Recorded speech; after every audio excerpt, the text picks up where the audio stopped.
The stars above the Concord capital shimmered like an endless sea of diamonds. Every world in the galactic Concord knew that something historic was about to happen. For the first time in centuries, two great houses of alien nobility, the Avriel dynasty and the Orvian clans, were joining in marriage. It was not only a personal union but a political one, the kind that could shift the balance of power for generations. Princess Lyra of the Avriel was known for her wisdom and calm voice that could soften even the harshest council debate. Prince Kaelor of the Orvians was young, bold, and admired for his leadership in the defense fleets. Together they symbolized peace after decades of border tension. Their wedding was to be the grandest celebration the galaxy had seen in living memory. Invitations went out across the stars. Every major species was expected to attend: insectoid scholars from the Kalari, crystalline diplomats of the Shar, aquatic envoys of the Silari, and even the stoic reptilian Crovans. Every race wanted to be seen at this event, if only to show loyalty to the conquered. And then there were the humans. Humanity was the newest member of the conquered. They had joined only 30 years ago, a blink of time compared to the centuries-long histories of the elder races. Most aliens still considered them strange, short-lived, too curious, and far too unpredictable. Their technology lagged behind. In some areas, though in others, like cybernetics and tactics, they had shown unnerving creativity. When the Concord Council voted to send humanity an invitation, many older members muttered doubts. "Will they even understand the importance of the ceremony?" asked a Shar ambassador, his crystalline body humming disapproval. "They are rough people." But the council agreed. To show unity, even humans must attend. The human delegation received the message aboard the Terran embassy station orbiting a mid-rim trade hub. Ambassador Marcus Hale, a tall man with sharp eyes and a soldier's posture, read the words twice before setting the holopad down. "So," he said slowly, "they want us at a royal wedding." His aide, Lieutenant Sarah Imani, blinked. "That's an honor, isn't it? A chance to prove we belong." Hale frowned. He had dealt with aliens long enough to know that every gesture mattered. "It's an honor, yes, but also a test. If we do the wrong thing, even the smallest mistake, it could haunt us for decades." He leaned back, staring at the holographic crest of the Avriel and Orvian houses, two symbols intertwined. In human history, weddings were personal matters, but in the Conquered, they were galaxy-shaping events, and humans, being the newest species at the table, would be judged more harshly than anyone else. "We'll need to make an impression," Hale said at last. Weeks passed in careful preparation. The human delegation argued fiercely over what to wear. Some suggested adopting the flowing silks of the Avriel, known for their elegance. Others said to wear Conquered standard formal robes. But Hale remembered too well how aliens saw humanity, not as graceful or ancient, but as unpredictable survivors. Then one voice changed everything. Commander Elias Grant, a veteran of Earth's defense forces, entered the discussion with a bold suggestion. "Why hide what we are?" he asked. "Every species has its traditions. The Kalari show their honor marks. The Shar shimmer in their crystal robes. What do we show? Nothing. If we want respect, we should stand proud as ourselves." "And what exactly do you propose?" Hale asked cautiously. Grant's eyes glinted. "Ceremonial battle armor." The room went silent. Battle armor was humanity's greatest symbol of both war and survival. From the earliest exosuits used on Mars to the towering guardians of the Europa frontier, humans had always trusted in powered armor as both protection and symbol. It was part of their culture, deeply tied to their history of defending fragile colonies against the unknown. "Battle armor," repeated Lieutenant Imani, half in disbelief, half in awe. "At a wedding?" Grant nodded firmly. "Yes. In human tradition, weddings mean family, and family means protection. What better way to show our respect than to wear the very thing that represents how far we'd go to guard life itself? Let them laugh if they want, but they'll remember us." Hale thought about it for a long time. He imagined the whispers, the suspicion, the raised brows of alien diplomats. But he also imagined something else, the look of shock when humanity proved they were not to be underestimated. "Do it," he said finally, "but keep the armor ceremonial, polished, shining, less like soldiers, more like guardians." On the day of departure, the human delegation boarded their cruiser, the TSS Resolute, carrying with them 6 ceremonial battlesuits. Each one gleamed silver with deep blue highlights, polished to a mirror sheen. Their helmets bore crests of Earth's continents, a reminder of the unity of their homeworld. The armor was fully functional, of course, though that was a detail not loudly announced. The journey to the Concord capital took a week through slipstream space. During the voyage, the humans practiced every step of the ceremony: how to stand, how to bow, when to speak, and above all, how to endure the eyes of hundreds of alien leaders. Ambassador Hale reminded them each night, "They will test us with their stares, their whispers, their doubts. We cannot flinch. We must be calm, respectful, and unshaken." The conquered capital, a planet called Vayalis, was like a jewel floating in space. Its surface glowed with crystal towers, golden lakes, and vast gardens that seemed to stretch forever. Every species had built monuments here, symbols of their pride. As the Resolute entered orbit, traffic control directed them toward the Royal Skyport. Dozens of ships already floated there, sleek vessels of every color, each representing a different species. When the humans disembarked, they drew stares instantly. Other delegations wore flowing robes of shimmering silk, living crystal garments, or even water-woven suits contained in energy fields. The humans, by contrast, stepped out in towering armor that caught the light and flared like fire. Their footsteps echoed with weight as they moved in perfect unison behind Ambassador Hale. Whispers erupted. "They brought weapons?" hissed a Kalari envoy. "Is this a challenge?" muttered a Shar dignitary.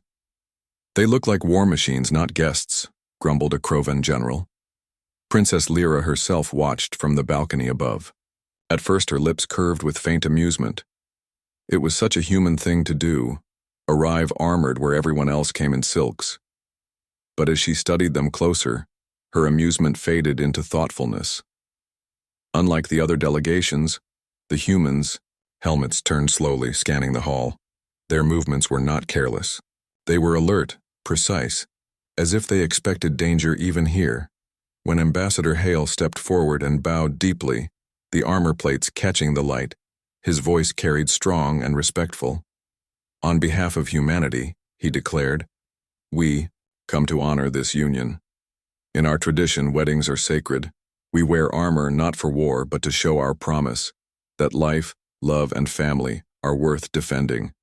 Today we stand not as soldiers, but as guardians of peace." The hall fell silent. Some aliens scoffed quietly. Others tilted their heads, uncertain. But Princess Lyra's gaze lingered on the humans longer than anyone else. She did not know why, but she felt a strange certainty. These strange beings might matter far more than anyone expected. And in the shadows of the grand palace, unknown to all, hidden eyes watched as well, eyes that did not come to celebrate, but to destroy. The first day of wedding celebrations began with a welcoming ceremony in the Grand Hall of Conquered Unity. It was a structure so vast that even the wings of a Krovan war beast could stretch without touching the golden pillars. Banners of every species hung high, shimmering in the light of floating lanterns. Musicians from different worlds blended their instruments into a chorus that filled the chamber like flowing rivers of sound. Delegates from dozens of civilizations entered in long processions. Each was introduced by heralds, their names echoing across the hall. The Shar diplomats entered with crystal robes that glittered like living fire.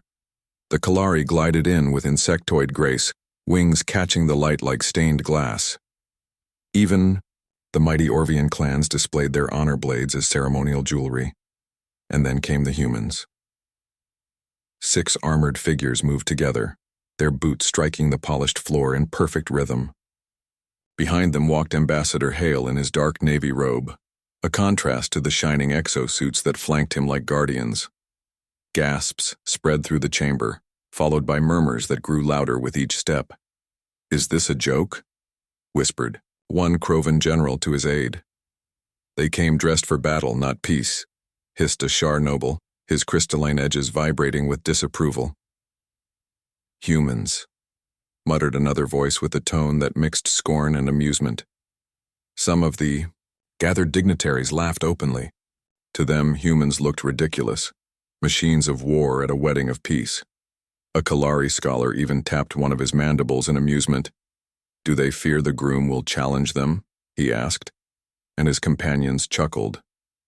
But laughter was not the only reaction. Suspicion grew like a quiet shadow. Several security officers from different species exchanged uneasy glances. If humans were wearing full armor, were they hiding weapons? Did they intend to strike?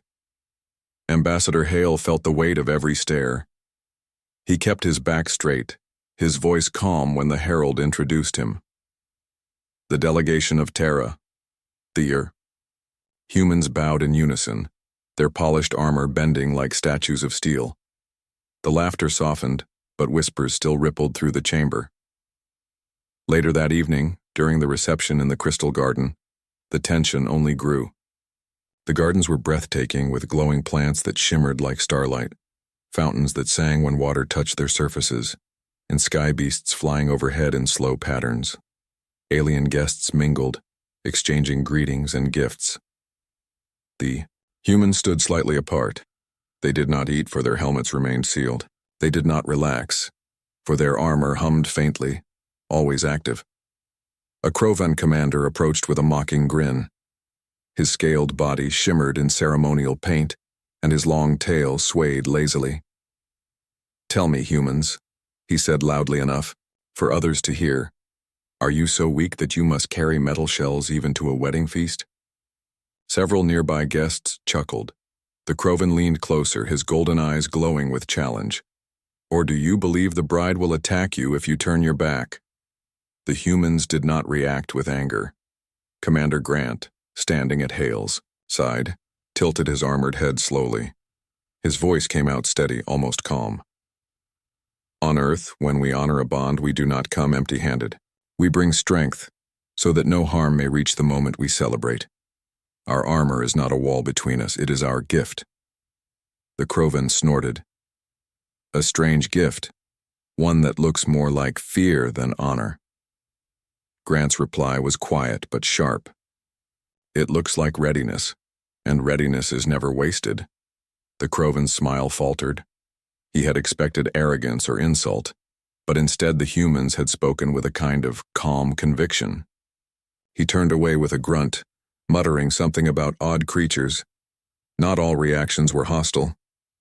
Princess Lyra, walking among her guests with a gentle smile, found herself glancing at the humans again and again.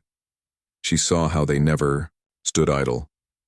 Even while guests feasted, they scanned the surroundings, their helmets moving in slow arcs.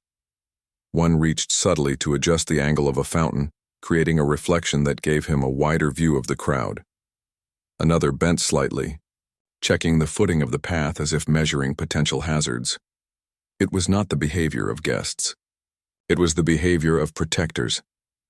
Curious, Lyra approached Ambassador Hale. "Ambassador," she said warmly, her voice like silver bells, "your people have brought quite the surprise. I must ask, do humans always dress in armor when invited to joy?" Hale bowed respectfully. "Not always, Your Highness. But for us, armor is not only for war. It is also a promise, a symbol that what we protect is dearer than life itself." Lyra tilted her head. "Most here laugh at you, you know." Hale smiled faintly. "Let them. Laughter is harmless. What matters is that when danger comes, no one laughs." Her eyes narrowed slightly. "You speak as though danger will come." Hale's face remained calm, but his gaze was steady.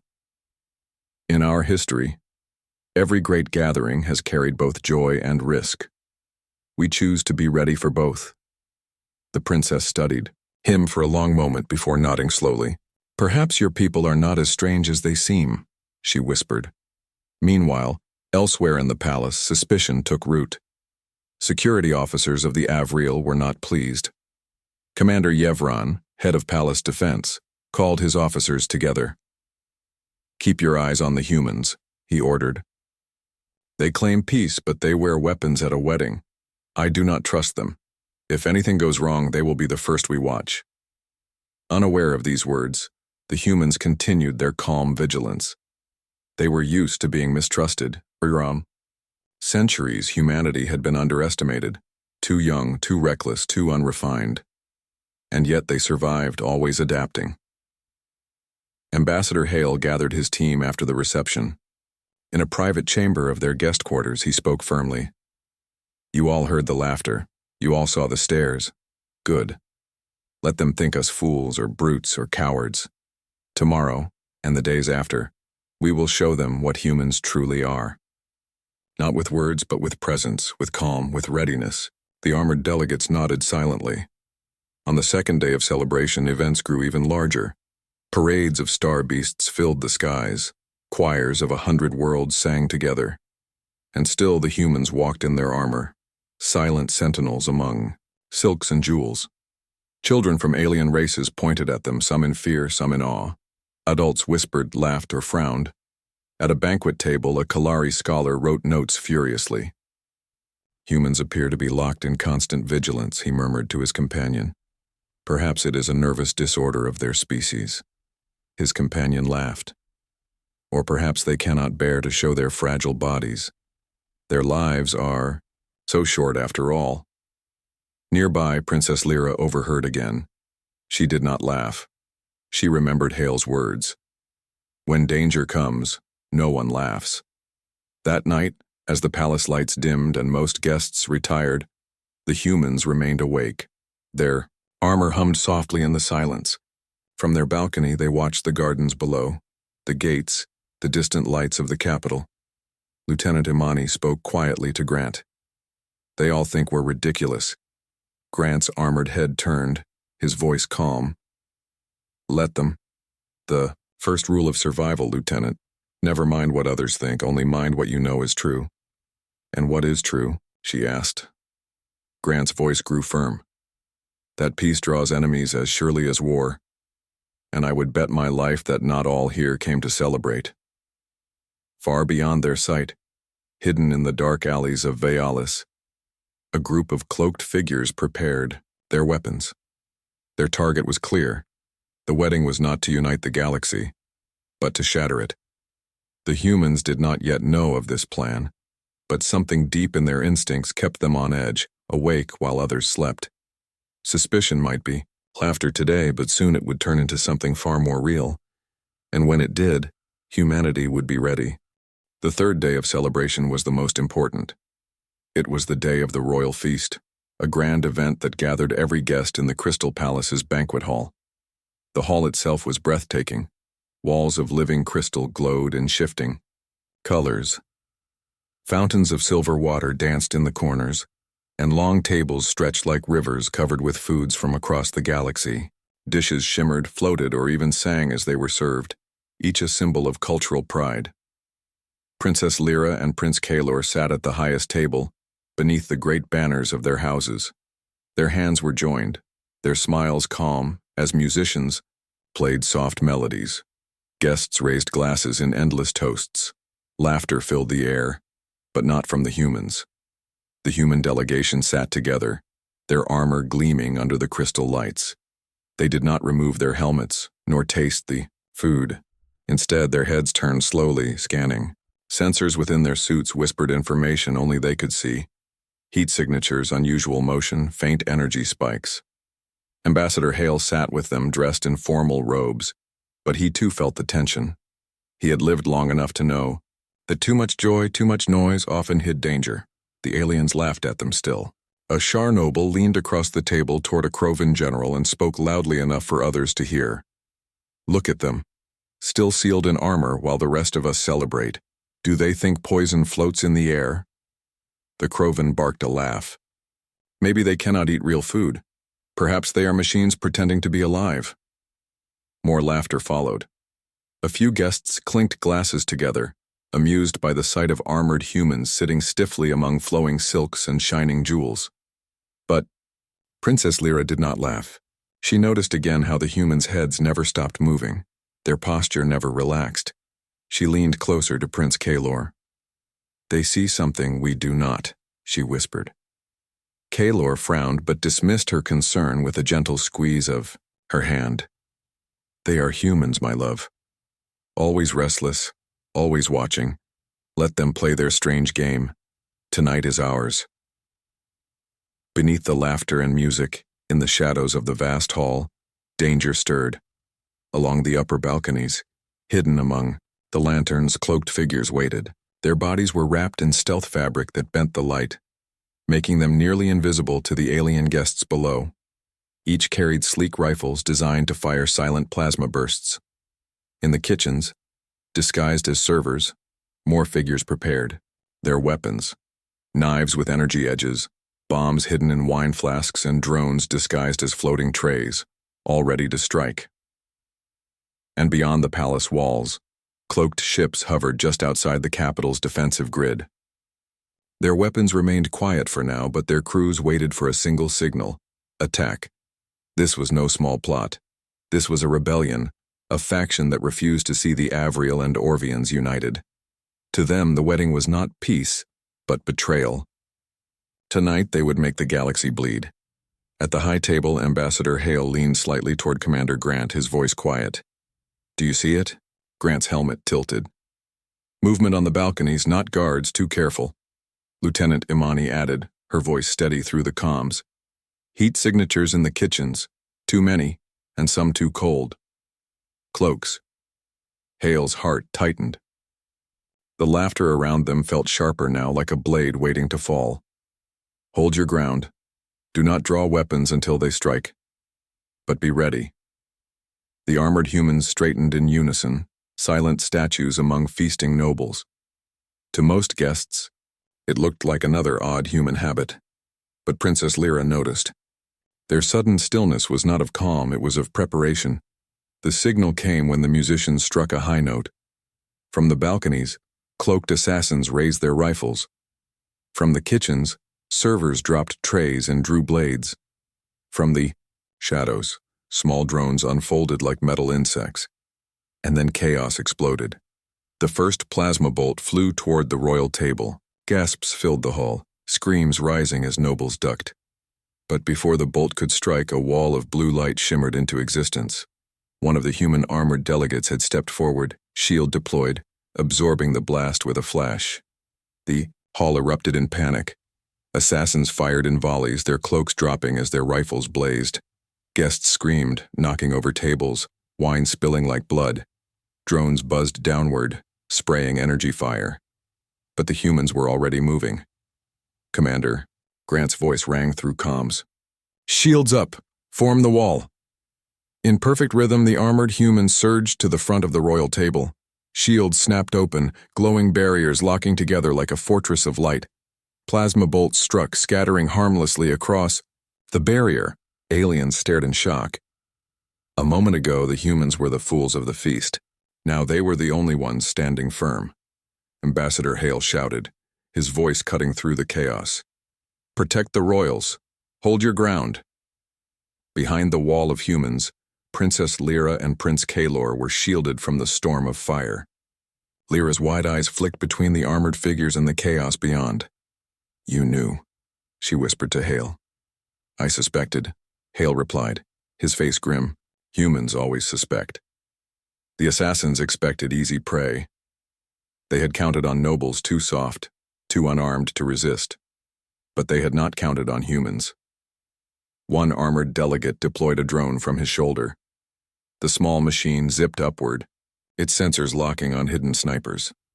It fired a blinding flash that forced assassins to stumble from their perches. Another human raised his gauntlet, releasing a burst of electromagnetic charge that fried enemy drones midair, sending them crashing into tables. Grant drew his kinetic rifle, a weapon that folded out from the back of his suit. It roared with a sound no alien rifle made, firing solid slugs that tore through cover. Each shot was precise, deliberate. Assassins fell one by one. Lieutenant Imani moved to the flank, her armor projecting decoys that confused enemy targeting systems. Plasma blasts struck harmless illusions while the real humans advanced. Aliens who had mocked them moments ago now cowered behind tables, their jeweled robes useless against fire. Some screamed for guards, others begged for protection. And through the chaos, one truth spread quickly. Only the humans stood between life and death. The battle raged across the hall. A Krovan general tried to draw his ceremonial blade, but an assassin struck him down before he could rise. Shar diplomats fled toward the exits, their crystal robes shattering as they collided in panic. The Kalari buzzed their wings, trying to escape into the air, only to be cut down by drones. But wherever the assassins pressed, the humans held. Their wall never broke. Their movements were not wild, but disciplined. They spoke in short commands, covering angles, rotating shields when one grew weak, firing only when targets were clear. It was not chaos to them. It was battle. And battle was where humanity lived. Princess Lyra gripped Kalor's hand tightly. "They saved us," she whispered. Kalor's jaw clenched. He had once laughed at the humans, thought them overcautious. But now as plasma fire splashed against their shields, he saw them for what they were. Not fools, not cowards, but guardians. Ambassador Hale looked back at the royals. "Stay behind us. Whatever happens, do not move." The assassins began to falter. They had not expected resistance, certainly not from 6 humans. Their ambush was broken, their drones destroyed, their snipers falling one by one. Desperation grew. One rebel leader shouted from the balcony, his voice carrying above the chaos. "Bring down the humans, break their line."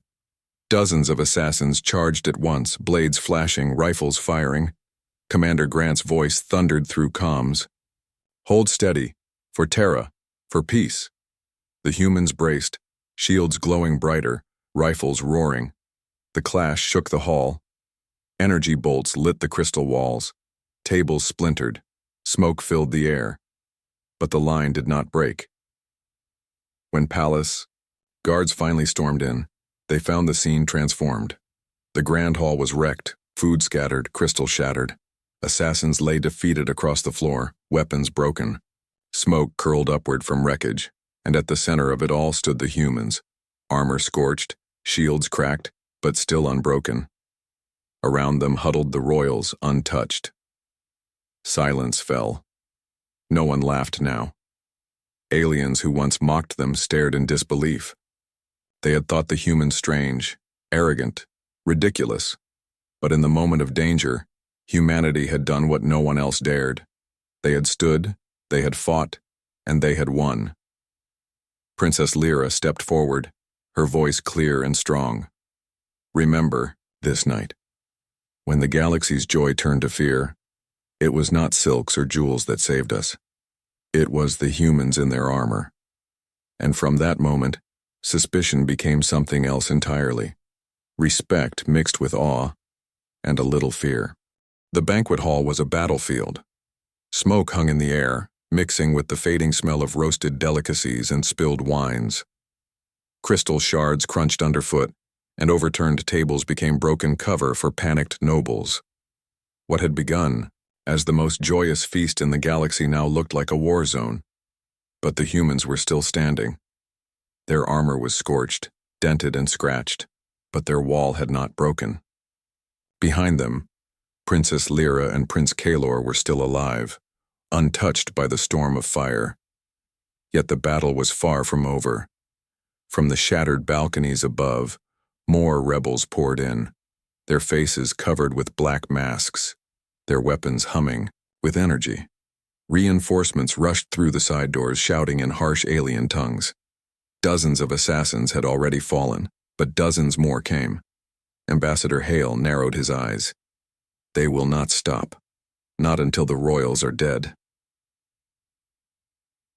"Danomanraces," Grant's voice rang out steady even through the chaos. "Then we do not stop either. Hold the line." The armored humans shifted their formation, shields glowing brighter, weapons roaring. But even as they fought, Hale knew they could not stay pinned in the hall forever. The enemy was too many, and the guests were too vulnerable. "We need to move," Hale muttered. Grant understood instantly. "Agreed. We'll never hold them all here." He raised his voice through the comms. "New formation! Push toward the eastern passage. Guards can regroup with us there." The humans advanced with precision. Their shields overlapped, rifles firing in disciplined bursts. Each step they took pushed the rebels backward. Plasma bolts sizzled against barriers, and the air shook with the sound of kinetic rounds slamming into walls. Aliens hiding under tables watched with wide eyes. They had mocked the humans for their armor, but now those same armored figures moved like an unstoppable tide. "Look at them," whispered a Kalari scholar, trembling. "They fight as if this was their home." A Shar diplomat, his crystal edges cracked from flying debris, whispered back in awe. "No, they fight as if this was their family." The eastern passage loomed ahead, guarded by a pair of Avriel sentries. Their weapons shook in their hands as rebels pressed them. The humans surged forward, their shields smashing aside attackers. Within moments, the passage was secured. "Move the royals," Grant barked. Ambassador Hale guided Princess Lyra and Prince Kalor behind the armored wall. "Stay close, do not separate. We will get you to safety." Lyra's eyes darted across the chaos. "And the others? The guests?" Hale's jaw tightened. "We cannot save all in one strike. But if you fall, the Concord falls. We must protect you first." Though fear shone in her gaze, she nodded. Deep inside, she knew he was right. The humans pushed down the passage, their footsteps echoing in rhythm. Rebels tried to block them, but each time the humans adapted. When enemies threw down smoke bombs to blind them, the humans switched to infrared vision. When plasma grenades rolled across the floor, one soldier kicked them back with a precise strike. When attackers tried to collapse the ceiling, humans locked their shields above, holding firm as debris rained down. Every move the enemy made, humans found a way to answer. Lieutenant Imani shouted as she hacked into a fallen rebel's wrist pad. "They're coordinating with outside forces. Signals are being relayed to ships above the capital," Grant growled, then cut them off. Within seconds, Imani's gauntlet screen flashed. A jamming field pulsed outward, breaking enemy comms. Rebels stumbled in confusion, suddenly unable to coordinate. The humans struck hard in that moment, scattering them further. Aliens watching from behind cover gasped at the speed of adaptation. "They learn too quickly," one Krovan muttered. In awe, even in battle, they twist the fight in their favor. The humans reached the grand stair, a vast corridor of crystal steps that led deeper into the palace. But here, the enemy waited in force. Dozens of rebels stood ready, heavy rifles braced, drones hovering like angry wasps. At their center stood a commander taller than the rest, armored in black with red markings across his mask. "End them," the rebel leader roared. Fire erupted. Plasma bolts filled the air, a storm of energy. "Shields," Grant thundered. Humans locked formation again. Their shields glowed white-hot as wave after wave of plasma slammed into them. The ground trembled under the barrage, but still, the line held. "Now!" Grant shouted.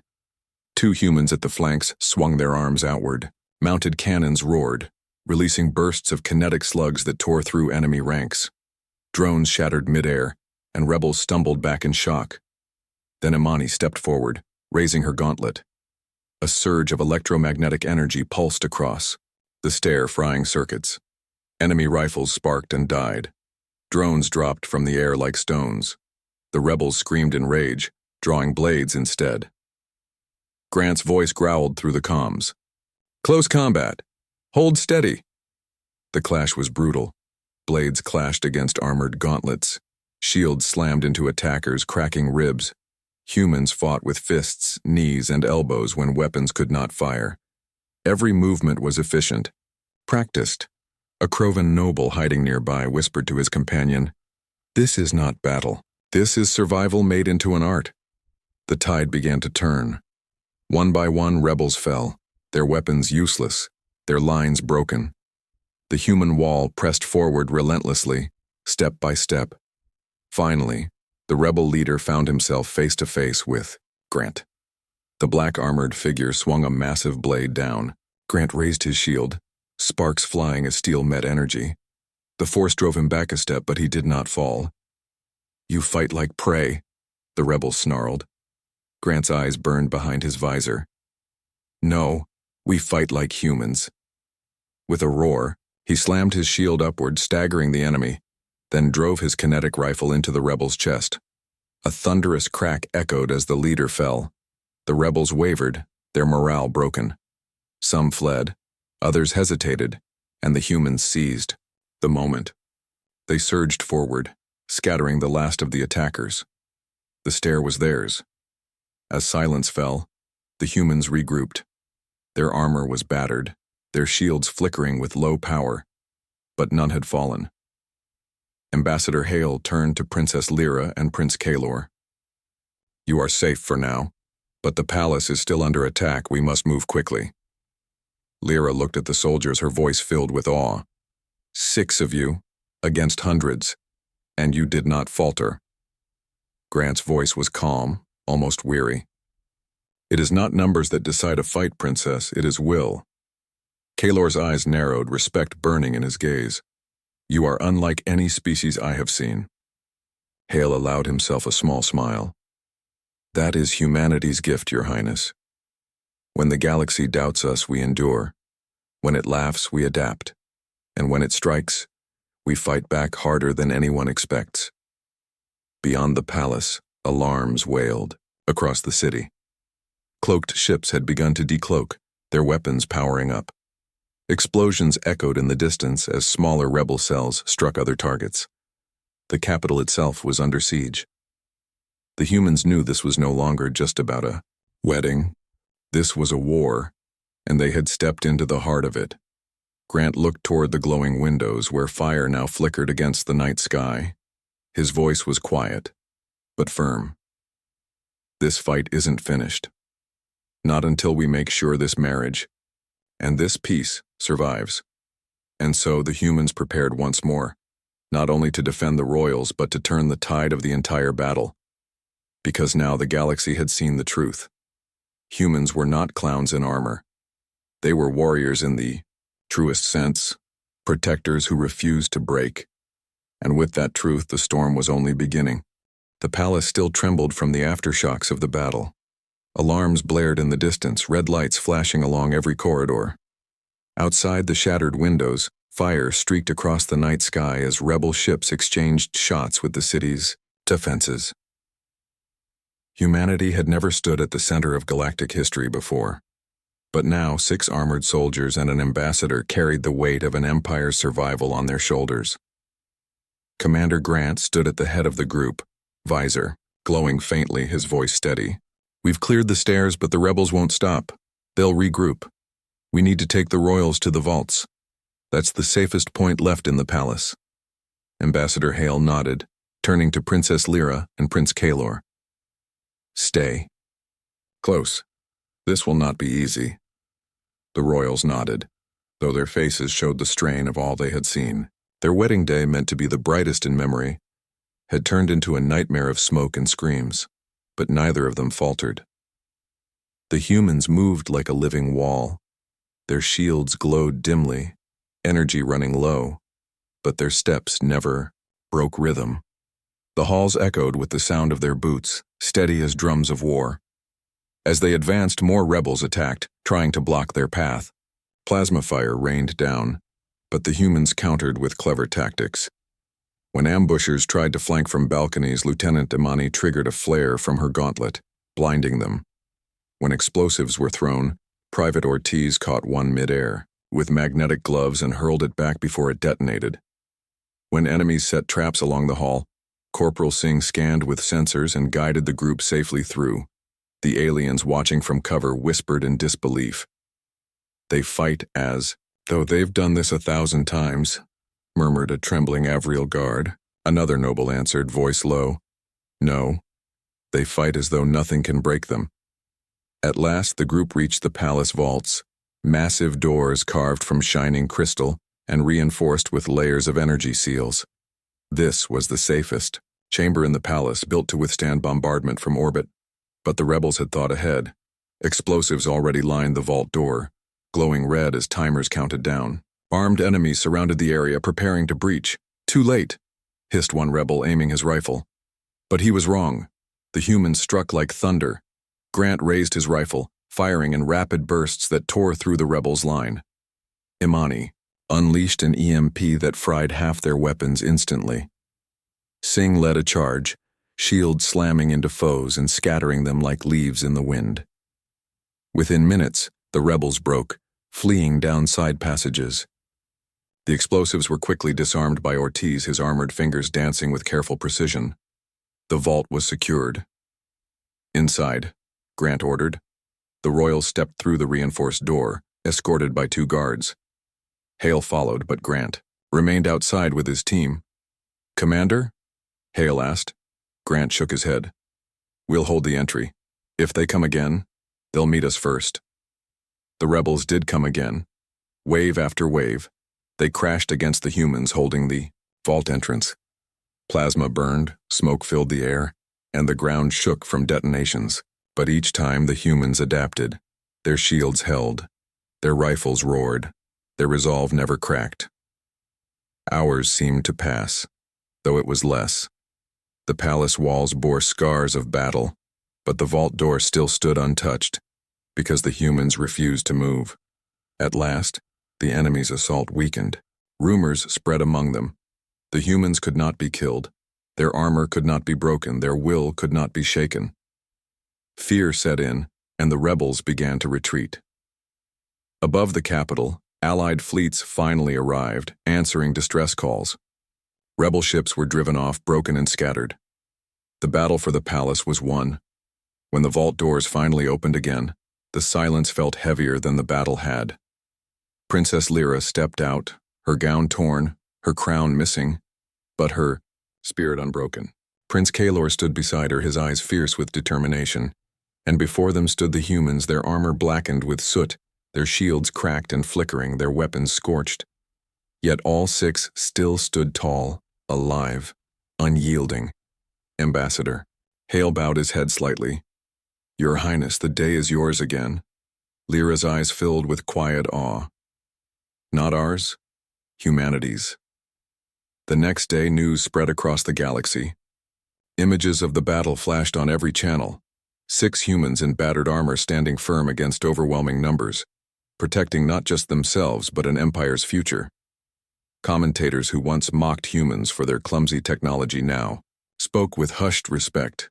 "Their armor may look heavy," said one Kalari scholar on a broadcast, "but that weight carries a spirit no plasma can pierce." An Avril officer declared publicly, "If not for the humans, the Concorde would have fallen last night." The phrase "battle armor at a royal wedding" became famous overnight. What was once a joke turned into a legend. The wedding, delayed by 1 day, was held again, this time not in the banquet hall but in the courtyard under open skies. Thousands gathered, not in fear, but in pride. The air shimmered with banners of unity, and the scars of battle were left visible as reminders of survival. Princess Lyra and Prince Kalor stood together before the galaxy, their vows carrying even greater meaning now, for they were not only joining 2 houses, but also symbolizing resilience after an attack meant to shatter peace. When they finished their vows, cheers erupted across the courtyard. But as the crowd roared, all eyes turned to the humans standing silently at the edge of the gathering. They had no crowns, no banners, no titles, yet in that moment they carried the respect of every species present. Ambassador Hale stepped forward when called, offering no grand speech, only simple words. "Humanity came here as guests. Today, we stand as family." In the weeks that followed, the galaxy changed. Where humans had been dismissed before, now they were sought after. Armies requested training in human tactics. Engineers studied their armor designs, baffled by their durability. Leaders asked for human advisors, seeking the secret of their determination. Most of all, ordinary people spoke their names with gratitude. To many, the humans were no longer outsiders. They were protectors. Back on Earth, when reports of the battle reached home, celebrations erupted. Families who had watched their soldiers mocked now watched them honored across the stars. For once, humanity was not the weakest voice in the Galactic Council. Children in schools drew pictures of armored heroes standing against impossible odds. Merchants sold replicas of the now famous shields, and soldiers preparing for new missions whispered the same phrase before deploying, "Remember the wedding." But among the humans who had fought, there was no celebration, only quiet reflection. Commander Grant stood on a balcony of the alien capital, looking over the city as it repaired itself. Lights glowed softly in the distance, and ships drifted calmly above once more. Ambassador Hale joined him. "The galaxy will not forget this." Grant nodded slowly. "Let's hope they remember the lesson, not just the spectacle." Hale raised an eyebrow. "And what lesson is that?" Grant's voice was steady. "That humanity doesn't seek war, but if forced to fight, we will endure. We will adapt, and we will protect what matters, no matter the cost." Hale smiled, faintly. "Spoken like a true ambassador, Commander." Grant allowed himself a rare grin. "Don't tell anyone. It would ruin my reputation." The galaxy did not forget. Decades later, the story was still told. Not of the rebels nor of their failure, but of the 6 armored humans who stood at a royal wedding and turned the tide of history. For in that moment, humanity had shown the galaxy the truth. They were not weak. They were not clowns in heavy armor. They were a storm, unyielding, unstoppable, and fiercely human. And from that wedding day forward, the galaxy would never laugh at humanity again.